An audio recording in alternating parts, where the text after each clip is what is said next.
Welcome to the News9 Plus show on the world's first news and current affairs OTT platform, News9 Plus. 2022 began with Russia's invasion of Ukraine. 2023 saw a second conflict zone when Israel attacked Gaza. And in the last few weeks, we've seen a third conflict zone open up. The Yemen-based Houthis have fired over 100 missiles and drones at merchant ships in the Red Sea.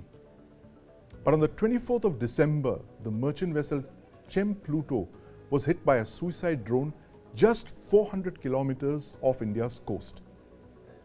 The tanker was carrying crude oil from eastern Saudi Arabia to Mangalore. Are India's oil lifelines safe? And joining me to discuss this is defense expert Captain D.K. Sharma, shipping expert Captain Naveen Singhal, and my colleague Aditya Raj Kaul. Captain Sharma, I want to ask you, you've had a ringside view of naval planning as Navy spokesperson for several years. Tell us the significance of this attack. We were looking at the photographs just before the show began. It looks like a neat missile hit, except that it seems to have come from a suicide drone. The US is saying it's an Iranian drone, but give us your observations on this attack. What's the significance? What's the message from this strike? Thanks, Sandeep. Thanks for calling me. Let's get the perspective clear first. You are saying that India's 90% of the trade and 80% of our energy needs are flowing in and out of the Persian Gulf or the Gulf of Aden, Red Sea, and then through the Suez towards the Mediterranean, Europe, North America, South America, and the likes. Now, this incident has happened on a crude tanker, Chem Pluto, around 200 nautical miles southwest of Veravel, which is absolutely mid-sea, middle of Arabian Sea. Now, how did it happen? And as per the photographs, as you're mentioning, it's a very clean hit. So whether it was a missile or what kind of vector it is, whether it is a drone, armed drone, missile, that the explosive ordnance disposal teams which the Indian Navy had deputed, and they are doing their job, and all other stakeholders are also there. So they will find out and investigate, and then will come to a decision. But yes, it is a very alarming thing which has happened. And Sandeep, as you know it, the amount of traffic, the sea lanes of communications which are carrying from Suez to the Southeast Asian nations, including India, is 12% of the global trade. And I'm not mentioning about the energy needs which are coming out from the Persian Gulf. It's a huge traffic which is likely to get disrupted should activities of these kind start repeating themselves. As you have already told, so many attacks have happened inside the Gulf of Aden or the Red Sea side, but now it is coming out, which means that nobody is safe anywhere. Operation Prosperity Guardian, which is being held under the flag of US, is with 20 countries inside that place, which is restricted waters, and the attacks are coming from Yemen side, which means it's a land-based attack which is coming out to sea. But this is a new angle. You see, getting a drone from nowhere, I mean, say, how long will a merchant ship be, keeping a watch? And right. On which side? It's a 360-degree thing. And a drone can be, if it is coming, it can be programmed, and it's low flying, it is very low speed. Yeah. So it's a very difficult proposition to start with. But yes, now since we and the US Navy work in so much of tandem that now probably they have given us the area of Indo-Pacific. That means the ships, when they exit the Gulf of Aden, that is where India has positioned 3 destroyers, state-of-the-art destroyers. They have a great capability of anti-air defense, and they can, take on the threat. But the threat itself is so humongous that we will need many more assets. Surveillance has to be intensified, and we will have to probably, have air assets up, ships down below, and it's a 24/7 business. Sandeep, you know it. It's not an easy thing. It's not an easy thing for indeed. How long? Yeah, and Aditya, I want to bring you in on this. The Americans are saying that it was a suspected Iranian drone strike. What would Iran gain by striking at an Indian ship, especially one that's carrying oil for us? Well, it's complicated to actually come to a conclusion right now that who really is behind this. As you rightly pointed out, the Americans have clearly gone out and said that the Iranians are after that, and the Iranians have come out that nothing could be far from true, and there is some kind of a political message that the American statement really suggests. That's what the Iranian spokesperson has said. We've also just about an hour ago had the Indian Defence Minister come out very strongly, and the Indian Defence Minister has said that we will actually trace and locate the perpetrators and the masterminds of this drone attack from the bottom of the sea, and we'll drag them up. So that it's a strong statement. That's a strong statement. And it's also a kind of, as you said, it's a third conflict area that's developing. It's also a new kind of terrorism that is emanating perhaps in the oceans and the seas, where we haven't seen that kind of provocation for years together. So I think it's too early to say as of now, but yes, any side could be responsible for it. It could be Iranians, it could be some rebels, or it could be Pakistanis or some other through somebody else. Taking advantage of this confusion. Taking advantage of the situation. And Captain Singhal, I want to bring you in on this. What is the mood in the shipping community right now? I mean, did you ever anticipate the fact that this Israel-Gaza conflict could kind of spill over into the maritime domain in the way that it has? Thanks a lot for your concern on the merchant shipping, and thanks for bringing me in here. So the mood in the merchant shipping is certainly not good. The merchant shipping is already, as you rightly said, the Ukraine-Russian war, and prior to that we have the Somalia, which went on for almost about 8-9 years. I mean, it's not that there is a stop, but the mood in the shipping has certainly not. But when the merchant ships were sort of prepared, for these attacks which is coming on the ships, but not the aerial attacks. I mean, boarding of ships and things like that. They had armed guards, but something like this is totally new to the shipping, and ships are certainly not prepared, and they don't have the mechanism to detect these drones, because these drones, in any case, even if they detect these drones, there's nothing they can do about it, because they're like sitting ducks. So, and the mood in the shipping industry basically comprises of, the three key players: the shippers, the ship owners, and the seafarers. So the shippers, as you know, about 5,000 container ships. Just to give you a sort of an idea on the container side, about 50% of the fleet, which comprises of, the big ones, are the MSC, the CMS, CGM, Evergreen, OOCL, the NYK, MOL, Hapag-Lloyd. They comprise almost about 50%. They have either diverted their ships, or they are in the process of rerouting their vessels, via the Cape of Good Hope. Because they don't see that their ships will be protected, or their cargo, and above all, the crew. So there's also a problem that they're going to be paying, and if the ships go through this area, they'll be paying almost about something like 2 to 3 times on the insurance. That's the additional war risk premium that they have to pay. So the owners and shippers are certainly, the charterers are under pressure.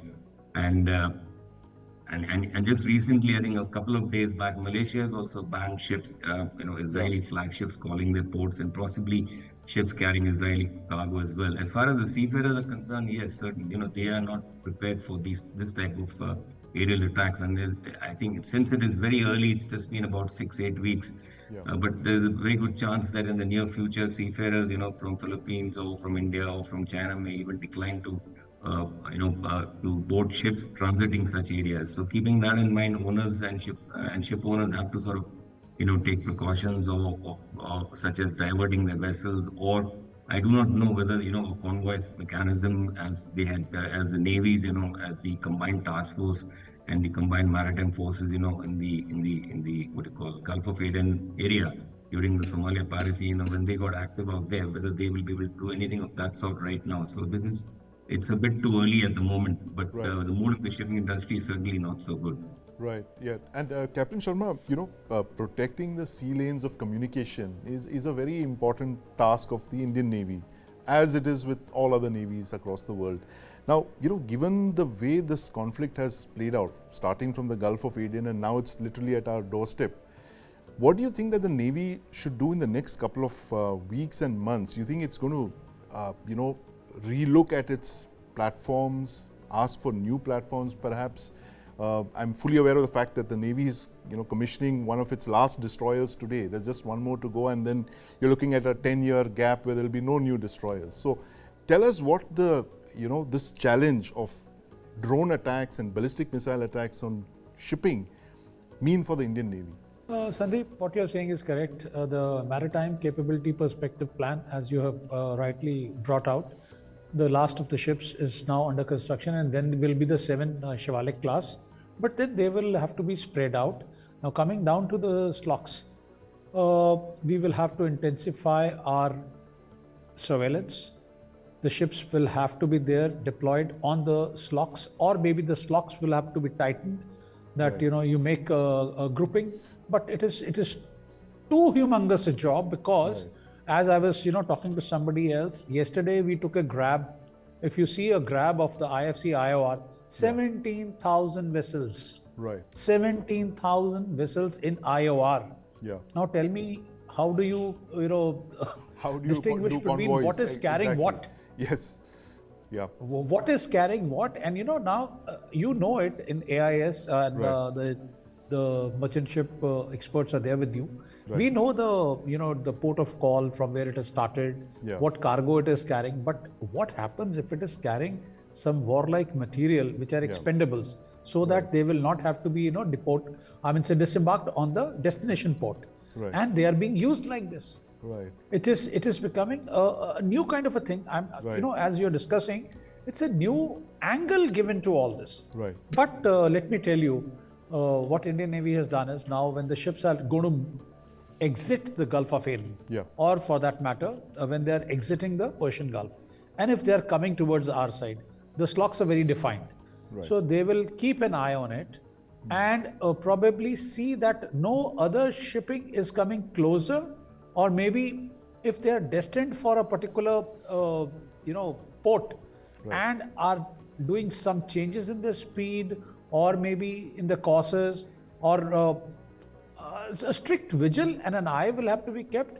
And probably maybe the Sea Guardians will be used now, the P8Is will be used, the patrolling vessels, because from 200 nautical miles from Indian coast, EZ, we will have reinforced kind of surveillance by the Coast Guard. But Sandeep, it's a new challenge for us. You're right. And as the Raksha Mantri has said, that we will do whatever it costs us, and it will stress us, and maybe we will have to order a few more OPVs, which will have at least the AK-630 guns, and some kind of probably the EW suites, which can disable the drones at least. Drones and but if the jam missile them. attacks are coming, then you will have to have AD ships, which it is only the destroyers and upwards. Aditya, what are the challenges that this has brought in for our maritime shipping? Given the fact that over 80% of our trade by value, and I think by 90% by volume and 85% by value is through the sea. What do you think that India should be doing in the years ahead to protect this, given the fact that you are sailing in front of the Iranians and the Pakistanis? I think it's a major challenge. Firstly, over the last 2 years, ever since the Russia-Ukraine war, the kind of independent position that India has taken on oil, particularly, it has ruffled a lot of feathers. Particularly the kind of statements that emanated from Europe and the Americans. And I'm not suggesting who is behind this particular drone attack, but it's clear that a lot of powers are uncomfortable. That's what the Iranians have also mentioned, interestingly, in their statement, that it's ridiculous to blame us. There are other people out of political compulsion who are acting in this particular case. So we'll have to firstly investigate and see who is responsible for this particular drone attack, but also be overall prepared. At a time, when we were speaking about Quad and Indo-Pacific, and speaking about the Quad, meeting to take place in India, and at the last minute that has been postponed. The US president had to come, but he has postponed due to several reasons. That could be because of the fiasco around the Khalistani terrorism or something else. But as of now, I think we will have to be much more prepared when the maritime security is concerned, because at a time when India's position is being increasingly seen and noticed globally, I think these attacks will only increase in the coming days and years. And not just about oil, but all kind of things that are going out from India. We were speaking about Basmati the other day. And look at other corridors and naval routes as well. Right, right. That's an important point that you mentioned, Aditya. And the fact that, Captain Singhal, the fact that India is rising, it's poised to be the third largest economy at the end of this decade. And you have ships that are sailing in oceans that are, you have adversaries that are, throwing drones and cruise missiles around. What is it that the shipping community needs to do, as in work with the government or work with the international community to ensure there's security of our maritime sea lanes of communication? First and foremost, just to go back on the Somalia, when the Somalia piracy came, the ships had a provision of the crew lands up in the citadel. A citadel is a secure place on the ship, Now ships, the shipyards are building citadels right from the start. That means a new ship is built with a citadel. So in the future, at the moment, there isn't anything like an anti-drone mechanism on ships, and I do not really foresee merchant ships having that, because merchant ships crew is not trained to handle such things. So how at all would this happen? And I really can't comment on that, on this part of the story as to what they could be doing an anti-drone mechanism. Just to give you another, sort of idea, Japan, even in the peak of the Somalia piracy, Japanese flag vessels were not permitted to carry arms or armed guards. 2015 is when Japan lifted its ban on ammunition, and they started carrying armed guards. So the reality is that merchant ships and International Maritime Organization, they do not like this idea of ships carrying arms, and this is also not permitted by many flag vessels, including India. Even Indian ships, they're not allowed to carry arms as such. Armed guards you can carry, but carrying arms, making merchant ships something like naval ships, no, I don't think that is going to happen. What I think is possibly one of the things is that, we had a convoy mechanism there. I do not know whether the combined naval forces could have some sort of a convoy mechanism to transit the Arabian Sea, on its way to the Red Sea and right across up to the Suez Bay. Now, this is a huge challenge, and it's something like 1.5–2 million square kilometers of area.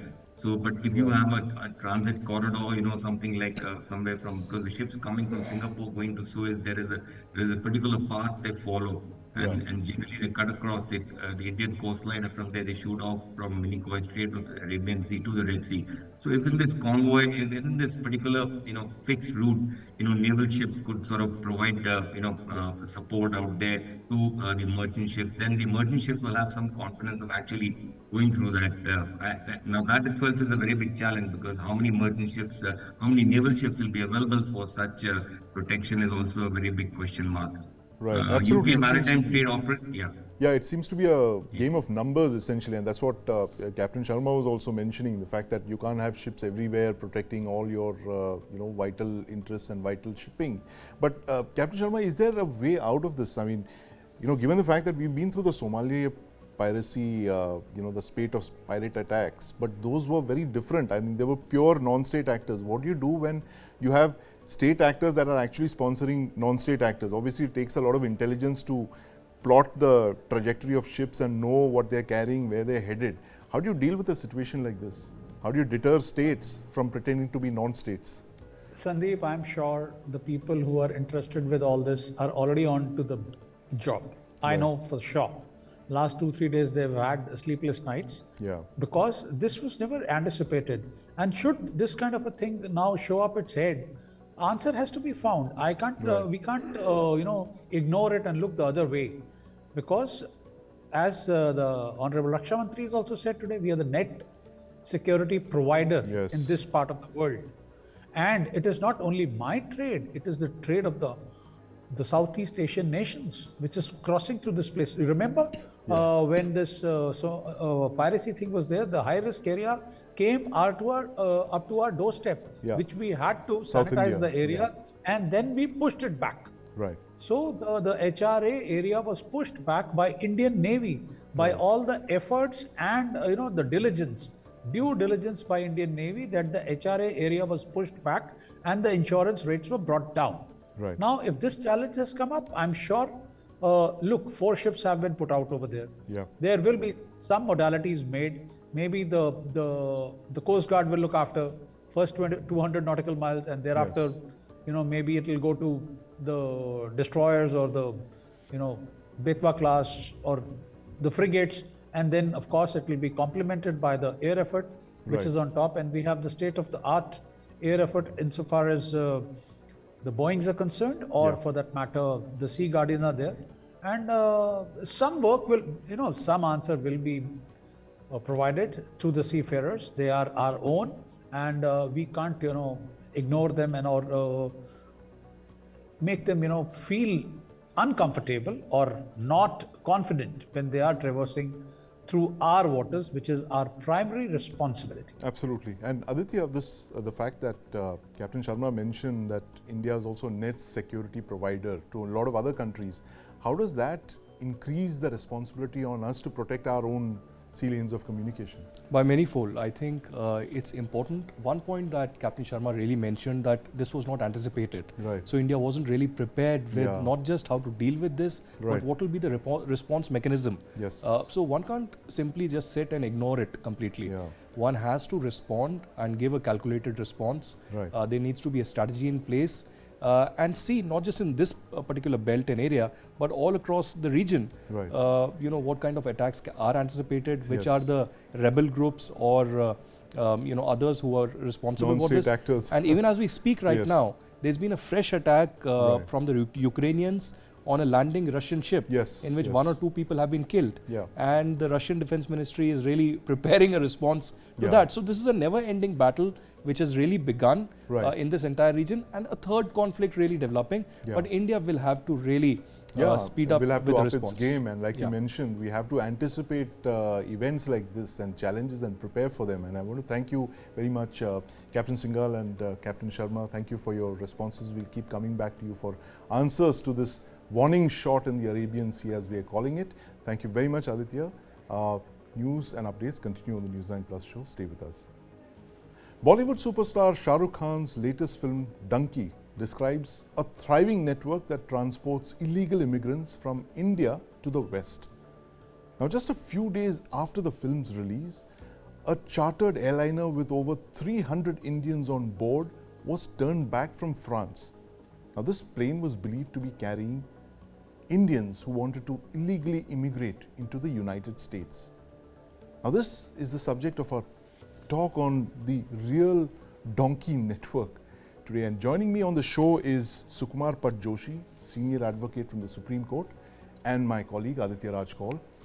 Mr. Joshi, do you believe that these 300 or so Indians on that chartered aircraft were actually planning to sneak into the United States? There's no question of believing or disbelieving. This is a fact. Right. In fact, the aircraft, as I've reported, emanated from, I think, UAE Yeah. and Dubai. And it has, in fact, for technical reasons, probably it landed in Maritime. That's a smaller airport near Paris. And there the police intercepted it. French police intercepted it and found that they are all were without documentations. So they're illegal immigrants.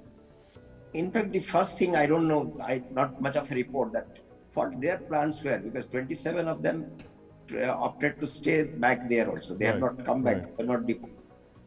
But this is, I'm sure this must not be a stray incident. And the fact that the flight has not started from India, it gives me enough reason to believe that these are already migrants who have either working or settled down in Dubai, etc., and looking for better pastures Right. elsewhere. And we are probably finding it. As you know, the reasons for illegal migration or immigration to different countries are same at different levels. Maybe for you and me, going there will go for a legal route because you would have education, we would have documents, and we know that it's possible to go like that. But the reasons for others also are not too different from people from our strata going to those places, because they think that there will be better economic prospects, education, quality of life, escape from conflict, etc. So that is what the feeling. Similarly, for a workman or for somebody who is thinking of this. But here the question for this particular incident, it makes me feel little, in fact,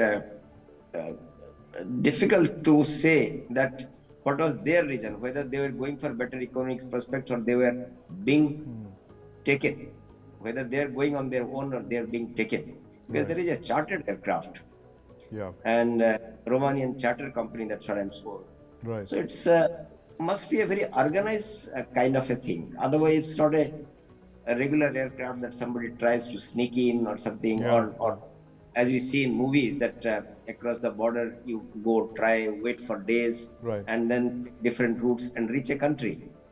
Now it's so therefore I don't know whether it was a trafficking or it was actually a migration attempt by the individuals genuinely. Right. I just give you some reasons why people migrate actually.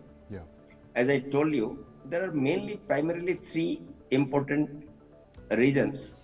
One is they think that the economic prospects in that country is better. Maybe the wages are higher, the living standards are better, and also they don't have the class conflicts. You know, I belong to a particular section or something. That also they probably worry. So that is an allurement to them to migrate. Then they also think that other countries are better provider of education and quality of life, which today we have to differ and discuss. Then, you know, also people are facing different conflicts in one's country. Why they choose to illegal? Because legally they can't migrate. If somebody is persecuted in India, he can't, even if he wants, can't migrate, despite anything. But there are several ramifications. Look, an illegal immigrant to any country does not get the status of a citizen of that country in any case.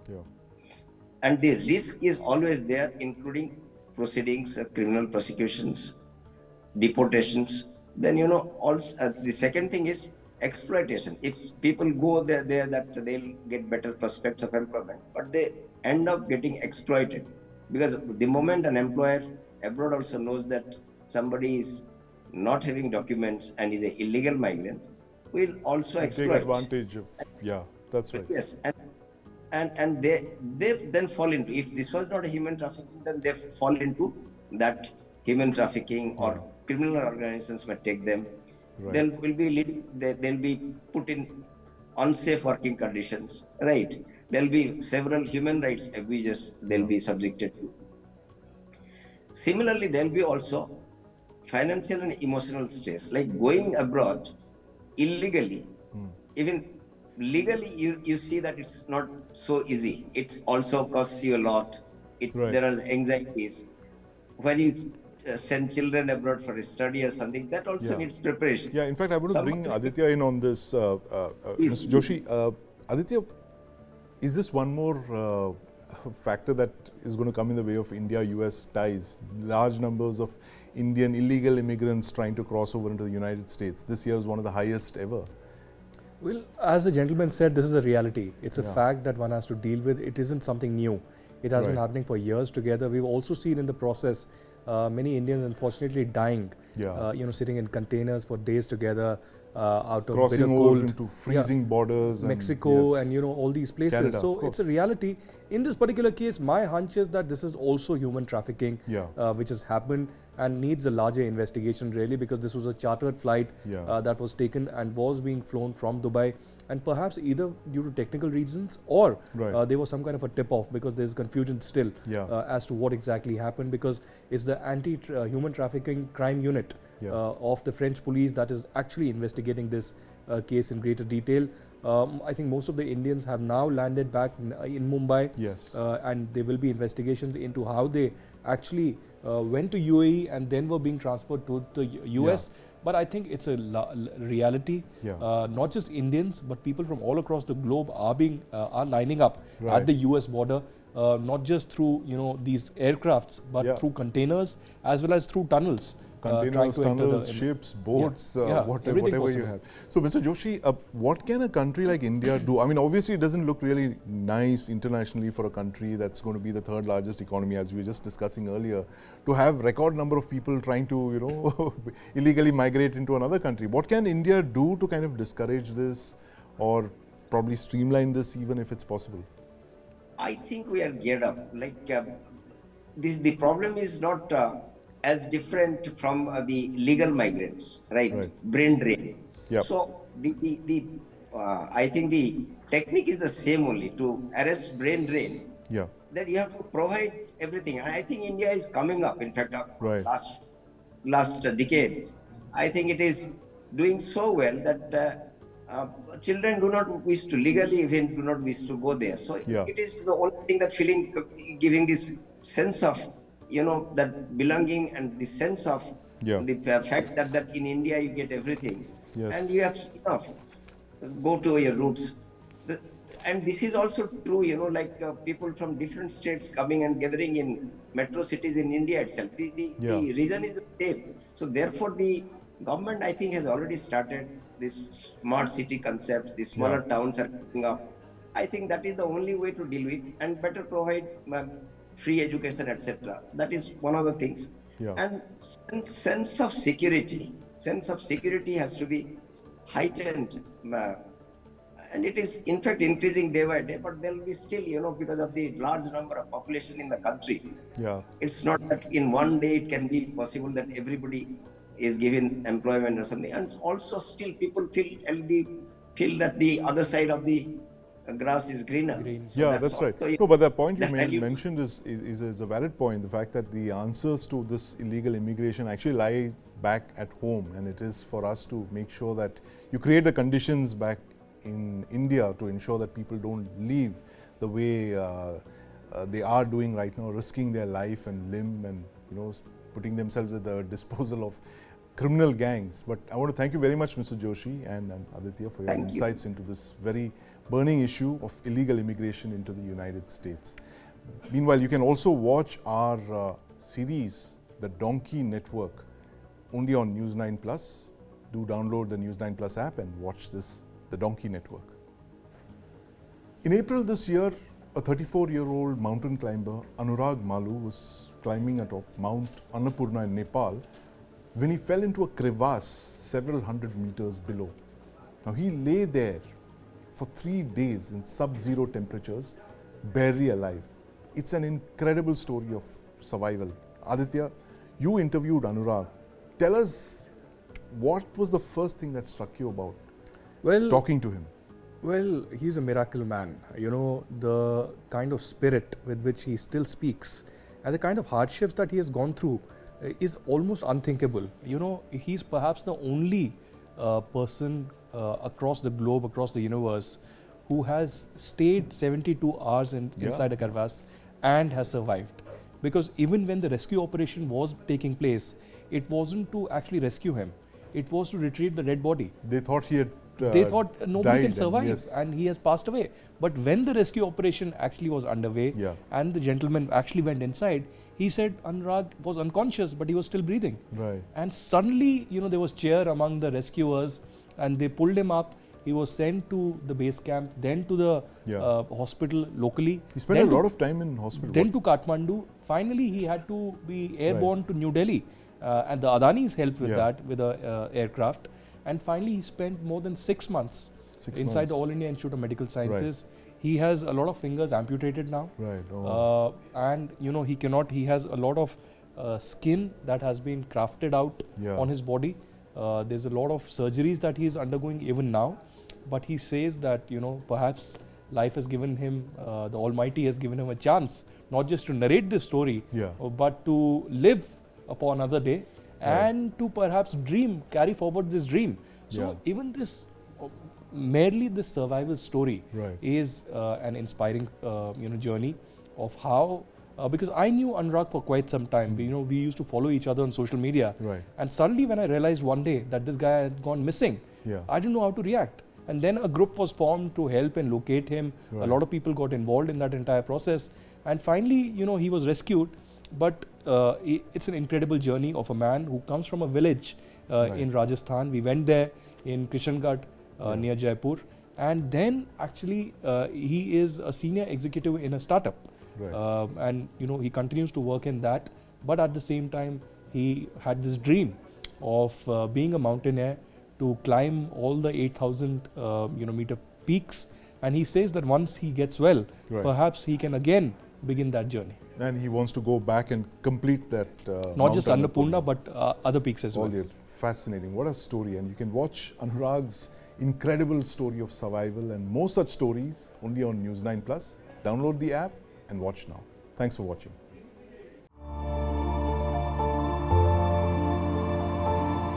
In true way, Annapurna protected me.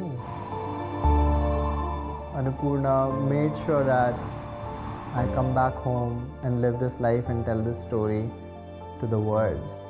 For me, Annapurna is my savior.